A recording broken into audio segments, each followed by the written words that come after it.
ഇന്നത്തെ വീഡിയോയിൽ ഡിസ്കസ് ചെയ്തൊരു ടോപ്പിക് എന്ന് പറഞ്ഞാൽ കേരളത്തിലെ പത്രങ്ങൾ. നമുക്ക് ക്വസ്റ്റ്യനിലേക്ക് കടക്കാം. അപ്പം മലയാളത്തിലെ ആദ്യത്തെ ദിനപത്രം ഏതാണെന്നറിയാമോ? മലയാളത്തിലെ ആദ്യത്തെ ദിനപത്രമാണ് രാജ്യസമാചാരം. മലയാളത്തിലെ ആദ്യത്തെ ദിനപത്രം ആൻസർ രാജ്യസമാചാരമാണ്. രാജ്യസമാചാരം ആരംഭിച്ചത് ആരാണ്? രാജ്യസമാചാരം എന്ന പത്രം ആരംഭിച്ചത് ആരാണ്? ഹെർമൻ ഗുണ്ടർട്ടാണ്. രാജ്യസമാചാരം എന്ന പത്രം ആരംഭിച്ചു. ആൻസർ ഹെർമൻ ഗുണ്ടർട്ടാണ്. അതുപോലെ തന്നെ മലയാള മനോരമ എന്ന ദിനപത്രം ആരംഭിച്ചത് ആരാണ്? മലയാള മനോരമ എന്ന ദിനപത്രം ആരംഭിച്ചത് ആരാണ്? കണ്ടത്തിൽ വർഗീസ് മാപ്പിള. കണ്ടത്തിൽ വർഗീസ് മാപ്പിളയാണ് മലയാള മനോരമ എന്ന പത്രം ആരംഭിച്ചത്. മലയാള മനോരമയുടെ ആസ്ഥാനം എവിടെയാണ്? കോട്ടയമാണ്. എവിടെയാണ്? കോട്ടയമാണ്. അതുപോലെ കേരളത്തിൽ ഏറ്റവും കൂടുതൽ വരിക്കാരുള്ള ദിനപത്രവും ഏത് തന്നെയാണ്? മലയാള മനോരമയാണ്. അതുപോലെ തന്നെ മാതൃഭൂമി പത്രം ആരംഭിച്ചത് ആരാണ്? മാതൃഭൂമി പത്രം ആരംഭിച്ചത് ആരാണ്? മാതൃഭൂമി പത്രം ആരംഭിച്ചത് KP കേശവമേനോനാണ്. ആരാണ്? KP കേശവമേനോനാണ്. മാതൃഭൂമി പത്രത്തിന്റെ ആസ്ഥാനം കോഴിക്കോടാണ്. മാതൃഭൂമി പത്രത്തിന്റെ ആസ്ഥാനം കോഴിക്കോടാണ്. അതുപോലെ തന്നെ സ്വദേശാഭിമാനി പത്രം ആരംഭിച്ചത് ആരാണ്? സ്വദേശാഭിമാനി പത്രം ആരംഭിച്ചത് വക്കം അബ്ദുൽ ഖാദർ മൗലവിയാണ്. ആരാണ്? വക്കം അബ്ദുൽ ഖാദർ മൗലവിയാണ്. ദീപിക എന്ന പത്രം ആരംഭിച്ചതും ആര് തന്നെയാണ്? വക്കം അബ്ദുൽ ഖാദർ മൗലവിയാണ്. അതുപോലെ തന്നെ ദേശാഭിമാനി പത്രം ആരംഭിച്ചത് ആരാണ്? ദേശാഭിമാനി പത്രം ആരംഭിച്ചത് ആരാണ്? ദേശാഭിമാനി പത്രം ആരംഭിച്ചത് TK മാധവനാണ്. ആരാണ്? TK മാധവനാണ് ദേശാഭിമാനി പത്രം ആരംഭിച്ചത്. TK മാധവനാണ് ദേശാഭിമാനി പത്രം ആരംഭിച്ചത്. അതുപോലെ തന്നെ വാഗ്ഭടാനന്ദൻ ആരംഭിച്ച പത്രം ഏതാണ്? വാഗ്ഭടാനന്ദൻ ആരംഭിച്ച ദിനപത്രമാണ് ഏത്?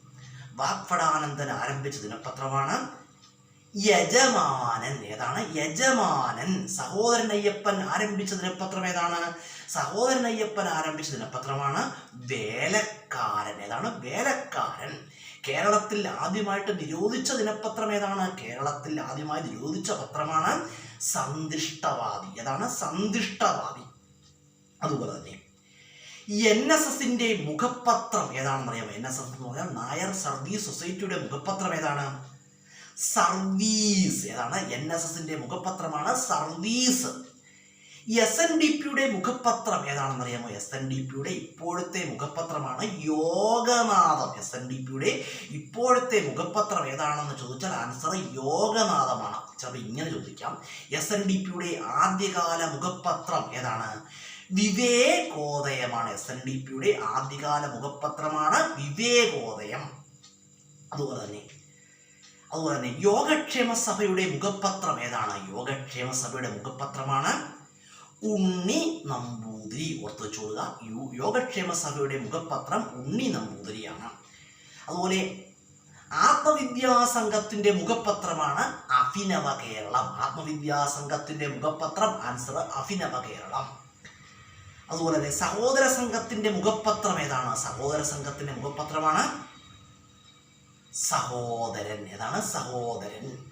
സാധുജന പരിപാലന സംഘത്തിന്റെ മുഖപത്രം ആൻസർ സാധുജന പരിപാലിനി. സാധുജന പരിപാലന സംഘത്തിന്റെ മുഖപത്രമാണ് സാധുജന പരിപാലിനി. ഇന്ത്യയിലെ തന്നെ ആദ്യത്തെ ദലിത ദിനപത്രം ഏതാണ്? സാധുജന പരിപാലിനിയാണ്. ഏതാണ്? സാധുജന പരിപാലിനിയാണ്. അതുപോലെ തന്നെ തിരുവിതാംകൂർ ചേരമർ മഹാസഭയുടെ മുഖപത്രം ഏതാണ്? സാധുജന ദൂതൻ. ഓർത്തുചൂടുക, തിരുവിതാംകൂർ ചേരമർ മഹാസഭയുടെ മുഖപത്രമാണ് സാധുജന ദൂതൻ. ഒരു വളരെ പ്രധാനപ്പെട്ട ക്വസ്റ്റ്യനാണ് കേട്ടോ. തിരുവിതാംകൂർ ചേരമർ മഹാസഭയുടെ മുഖപത്രമാണ് സാധുജന ദൂതൻ. നമ്മൾ കേരളത്തിലെ പത്രങ്ങളെ കുറിച്ച് കുറച്ച് ക്വസ്റ്റ്യൻസ് പറഞ്ഞു. ഈ ക്വസ്റ്റ്യൻസ് എന്താണ്? ആ പരീക്ഷകളിൽ ചോദിക്കുന്ന സാധ്യതകളേറെ ക്വസ്റ്റ്യൻസ് ആണ്. അതുപോലെ തന്നെ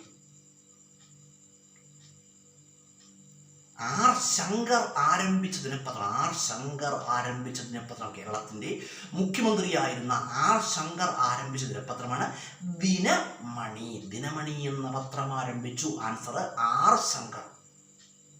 അപ്പോൾ നമ്മൾ കുറച്ച് ക്വസ്റ്റ്യൻസ് പറഞ്ഞു. ഈ ക്വസ്റ്റ്യൻസ് എന്താണ്, പരീക്ഷകൾക്ക് ചോദിക്കാൻ സാധ്യതകൾ ഏറിയ ക്വസ്റ്റ്യൻസ് ആണ്. അപ്പോൾ വീഡിയോ കാണുന്നവരൊക്കെ എന്ത് ചെയ്യുക, വീഡിയോ കാണുക.